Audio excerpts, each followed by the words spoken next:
There are 4 verses in Genesis that modern theology has attempted to hide for thousands of years of history. They narrate a forbidden union between divine beings and human women that changed forever the destiny of our species. The majority of people read the Bible without stopping to question the true identity of these mysterious beings. But the original texts in Hebrew reveal a reality much more disturbing than any known moral allegory. Who were the sons of God who abandoned heaven to take human wives and beget a race? The answer could radically change our understanding about the true origin of evil in this world. For centuries, scholars have debated the identity of these beings and the catastrophic consequences of their transgression. What you are about to discover is not legend, but the fragment of a history censored by time itself. To understand this enigma, we must travel to the dawn of humanity, when heaven and earth were connected. The biblical account begins when men began to multiply on the surface of the inhabited earth. It was then when the sons of God observed that the daughters of men were beautiful and absolutely desirable. The original Hebrew phrase is B'nai Elohim, a term that denotes a direct and exclusive creation of the divinity. In the Old Testament, this designation is used almost exclusively to refer to angels or pure celestial beings. This immediately rules out the modern theory that it was simply a matter of pious men from the lineage of Seth. The oldest interpretation suggests that we are facing an incursion of spiritual entities into the human physical world. The book of Job uses exactly the same term to describe the angels before the divine throne of God. Therefore, the text suggests that beings from another dimension transgressed a fundamental cosmic law to become flesh. This transgression was not simple lust, but a calculated rebellion against the order established by the Supreme Creator. By taking human form, these beings renounced their state of grace to experience forbidden pleasures of matter. But the story becomes darker when we analyze the direct consequences of these completely unnatural unions. The product of this mixture between the celestial and the human were not normal children, but a powerful hybrid race. Genesis calls them Nephilim, a word that has been erroneously translated many times as simply giants or titans. However, the etymological root of Nephilim comes from the Hebrew verb nephil, which means to fall or the fallen ones. Precisely. They were the fallen ones, those who descended with force to tyrannize ancient humanity with their terrible supernatural power. The ancient Jewish traditions preserved in apocryphal texts offer absolutely chilling details about these beings. The Book of Enoch, revered by the early church, expands this narrative with an almost surgical and terrifying precision. Enoch describes 200 angels known as the Watchers, who swore to fulfill together this forbidden and cursed pact. They descended upon the summit of Mount Hermon, a specific geographical location that still exists today on our maps.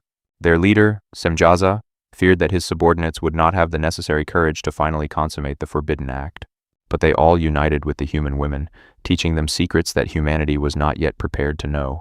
They revealed to them the art of war, advanced metallurgy, dark sorcery, and the use of cosmetics for seduction. It was a total corruption of knowledge, delivering technology and forbidden magic to a civilization still in its infancy. The Watchers taught men how to forge swords and shields, transforming peaceful agriculture into military conquest. They revealed the secrets of the stars and the celestial cycles, allowing to predict the future through forbidden astrology. They shared alchemical formulas to transform metals and create poisons that no human antidote could cure back then. Women learned the art of beautifying the face with paints and ointments to awaken uncontrolled passions in men. This accelerated knowledge, and without the necessary moral maturity, turned the earth into a perpetual and bloody battlefield. The appearance of the Nephilim marked the beginning of an era of violence and absolute chaos never witnessed on earth. These hybrid beings possessed a colossal strength and an insatiable appetite that ended up consuming all available resources. They measured between 3 and 5 meters in height, according to the most conservative traditions of the ancient Jewish and Aramean texts. Their bone structure was abnormally dense, allowing them to hold weapons that no normal human could even lift from the ground. The growth speed of these giants was supernatural, reaching full maturity in just a few years of life. Their intelligence combined the celestial knowledge inherited from their parents with the predatory cunning of fallen human nature. They established dynasties of terror, dominating entire regions and demanding tributes impossible to pay from the subjected human populations. When the food of the earth was exhausted, ancient texts affirm that they began to devour humans themselves. The earth was filled with blood and clamor, causing divine justice to have to intervene in a drastic and final way. This narrative explains why the universal flood was not just punishment for sin, but an absolutely necessary genetic purge. The human bloodline had been irremediably contaminated by the intrusion of this DNA foreign to our nature. The objective of the flood was to restore the original human genome, eliminating all trace of hybridization with the fallen celestial. It was not an arbitrary punishment, but a surgical intervention to save what was left of pure humanity. Every creature that breathed outside the ark carried in its veins the genetic poison that had corrupted divine creation. The waters covered even the highest mountains, ensuring that no Nephilim could survive in secret elevated refuges. Noah was chosen not only for his morality, but because he was perfect in his generations, that is, genetically pure. But the theory of fallen angels is not the only explanation that historians have considered through the centuries. During the Middle Ages, the Church tried to rationalize this myth to eliminate the uncomfortable idea of angels with physical bodies. The theory of lineages arose, which proposed that the sons of God were simply righteous descendants of Seth. According to this vision, the daughters of men were the descendants of the cursed and violent lineage of Cain, the murderer. St. Augustine was one of the main defenders of this position, trying to eliminate the supernatural element from the account. They argued that angels, being pure spirits, do not possess the biological capacity to reproduce with human women. However, this theological explanation deliberately ignores the specific linguistic use of the Hebrew term B'nai Elohim. If the text had wanted to say pious men, it would have used the term Beni Adam, or sons of men, precisely. The deliberate terminological distinction between sons of God and daughters of men cannot be ignored without violating the text. The early church fathers like Justin Martyr and Irenaeus accepted without problems the interpretation of the fallen angels. It was only later, when Greek philosophy influenced theology, that this literal reading began to be considered unacceptable. Furthermore, it does not explain how the union of two normal human lineages could produce offspring of such powerful giants. Biology tells us that the union of a believer with a non-believer produces a normal child, not a 3-meter Superman. Therefore, the theory of the lineage of Seth leaves too many loose ends and contradictions that the text cannot resolve. There exists a third interpretation that connects this account with the ancient king lists of the millennial Sumerian civilization. In Mesopotamia, the ancient kings claimed to be direct descendants of gods and ruled for impossible periods of time. The Sumerian sages, known as Apkallu, were described as semi-divine beings who brought civilization to primitive man. It is fascinating to note the similarities between the Watchers of the Book of Enoch and the Apkallu of Mesopotamian mythology. Both groups are described as teachers who brought advanced knowledge and mixed with the existing human population. This suggests that the Genesis account could be a theological polemic against the beliefs of neighboring pagan nations. While the Sumerians revered these hybrid beings as heroes, the Bible presents them as monsters and execrable transgressors. The so-called heroes of old, men of renown, were not role models, but tyrants who had to be destroyed. Archaeology has found figurines and texts throughout the region that demonstrate the obsession with divine hybridization. The concept of god-kings was the basis of political authority in almost all civilizations of the ancient world. From the pharaohs of Egypt to the emperors of Rome, all claimed to have a spark of divinity in their blood. But the Genesis account dismantles this pretension, showing that such a mixture is an abomination that leads to death. Returning to the text, the divine sentence against this corruption was to drastically limit the life of man to 120 years. This reduction of human longevity marks the end of the mythical era and the beginning of known mortal history. There would no longer be beings who lived almost a millennium accumulating power and knowledge indefinitely upon the earth. The mystery deepens when we read that the Nephilim also existed after the flood, according to the Book of Numbers. This has led researchers to wonder if the genetic incursion occurred more than once in human history. Some Jewish texts suggest that Og, king of Bashan, was one of the last survivors of this race of giants. The tribes of Canaan, especially the Anakim and Rephaim, were considered direct descendants of these hybrid and powerful beings. This explains why the conquest of the Promised Land was not just a military battle, but a total spiritual war. Israel had to completely eliminate these contaminated bloodlines to purify the land from the presence of these corrupt genes. But beyond military history, this account speaks to us of the constant human temptation of wanting to be like gods. The search for immortality and absolute power is a recurring theme that connects Eden with the Tower of Babel. The sons of God offered an evolutionary shortcut, a quick knowledge that promised to elevate man above his mortal condition. It is the same pattern that we see in Greek mythology with Prometheus, who stole the fire of the gods for men, or in the legend of the Titans, divine beings who rebelled against the Olympian order and were locked up in Tartarus. Curiously, the Bible uses the term Tartarus in the New Testament to describe the prison of these rebellious fallen angels. The Apostle Peter mentions that God did not spare the angels who sinned, but cast them into prisons of eternal darkness. Jude in his epistle confirms that these angels abandoned their own dignity to go after strange and forbidden flesh. These references in the New Testament validate the supernatural interpretation that Second Temple Judaism always held. For the first Christians, the existence of these hostile spiritual powers was a tangible and extremely dangerous reality. They believed that the spirits of the dead Nephilim, being hybrids, could go neither to heaven nor to hell after dying. According to the tradition of Enoch, these incorporeal spirits became the demons that torment humanity today. They desperately seek physical bodies to possess, trying to regain the experience they lost in the catastrophic flood. This vision offers a coherent explanation about the origin of demons, which the Bible distinguishes from fallen angels. The cultural impact of this story resounds even today in our modern narratives about extraterrestrials and extraordinary superheroes. Many ancient astronaut theorists have tried to reinterpret the sons of God as advanced extraterrestrial visitors.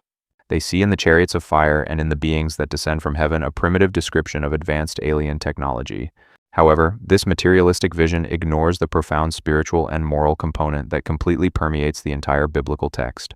The account is not about space biology, but about the transgression of the sacred limits imposed by the supreme divinity. It is a warning about what happens when the barriers that separate the different planes of existence are broken.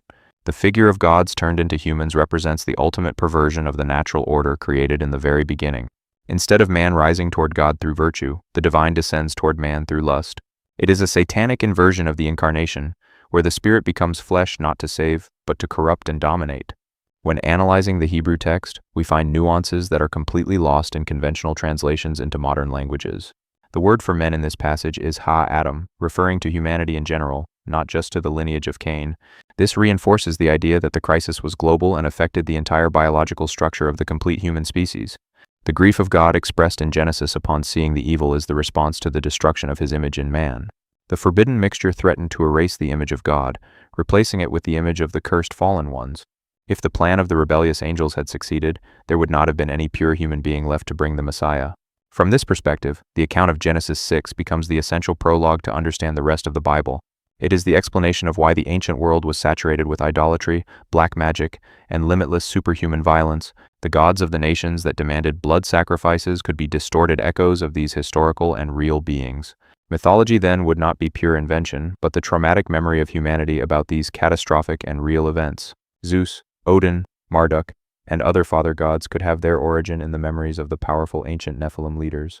The stories of demigods like Hercules, Achilles, and Gilgamesh could be distorted memories of these real hybrids. The Epic of Gilgamesh describes a king who measured more than 5 meters and possessed a superhuman strength inherited from the gods. In the Hindu epics, the Asuras are described as giants who rebelled against the Devas in devastating cosmic wars. The Greek Titans who fought against the Olympian gods share characteristics with the Nephilim of the biblical account. Their stories of incest, parricide, and war reflect the chaos that Genesis describes with such sobriety and shocking brevity. The Bible demythologizes these beings, stripping them of their glory and showing them as cosmic criminals. Awaiting their final sentence, it is an act of theological resistance to declare that these supposed gods are nothing more than prisoners awaiting their eternal judgment. When reading these texts today, we face the discomfort of a world much stranger than we consciously admit. We prefer a safe and rational religion, but the Bible presents us with a universe inhabited by complex and hostile intelligences. The mystery of the sons of God forces us to reconsider our position in a cosmic hierarchy that we cannot see. It reminds us that human history is not a closed system, but a stage open to influences from other invisible worlds. The biblical narrative insists that the doors between dimensions have not always been closed hermetically forever, and warns that in the final days the conditions of the world will resemble the days of Noah before the great cataclysm. This prophecy suggests a return of the same dynamics of hybridization and corruption that caused the ancient divine judgment. Today, we see how science plays dangerously with genetics, crossing barriers between species in secret and public laboratories. The search for transhumanism and artificial biological improvement echoes the ancient promises of the fallen and rebellious Watchers. Modern scientists speak openly of mixing human DNA with animal DNA to create chimeras for supposed medical purposes. CRISPR genetic editing allows modifying the human genome in ways that our grandparents considered impossible. Technology companies invest billions in the search for digital immortality and the fusion between brain and machine. The promise is the same as always: you will be like God, knowing and controlling the secrets of life and death. The desire to transcend natural biological limits is presented as progress when it could be the repetition of the ancient error. The desire to be more than human, to achieve divinity through technology, is the same ancestral and dangerous temptation. The story of Genesis 6 is not a literary fossil, but a dark mirror that reflects our own uncontrolled modern ambitions. It challenges us to ask if we are repeating the same mistakes that led to the destruction of the first human civilization. The current fascination with contact with non-human intelligences could be a modern version of that ancient fatal error. Opening doors that we do not know how to close has always been the perdition of human curiosity, without clear moral limits. The story ends leaving an echo of warning that has resonated through the millennia to reach us today. The identity of the sons of God remains one of the most fascinating and debated enigmas of sacred literature. But whether we see them as angels, kings, or demons, their impact on the collective consciousness is undeniable and disturbing. They force us to look up and wonder what other secrets are hidden in the abysms of completely forgotten time. The truth about our past is much more disturbing and extraordinary than any fiction we have ever invented, in the end. Genesis leaves us with the certainty that we are not alone, but that not all company is benign or desired. The veil between the natural and the supernatural is thinner than our rational mind would comfortably like to accept. To understand this chapter is to possess a master key to decipher the myths of all the ancestral cultures of the planet. It is the missing piece that connects history, religion, and legends into a single coherent and terrifying narrative. The gods who became human left a footprint that not even the flood could completely erase from the earth. Their legacy persists in megalithic ruins and in the stories of giants that populate the folklore of every known continent. Recognizing their historical existence is the first step to awaken from the sleep of normality in which we live comfortably. Reality is much more vast, dangerous, and fascinating than what we have been told in official school history books. This mystery hidden behind the biblical account invites us to keep our eyes wide open to the unknown and inexplicable. There are more secrets buried waiting to be unearthed, truths that official history has preferred to ignore for entire centuries. If you want to discover more ancient mysteries that will change your understanding of the world, do not miss the next revealing videos. The story they told you is only the surface of a reality much deeper and more terrifying than you imagine.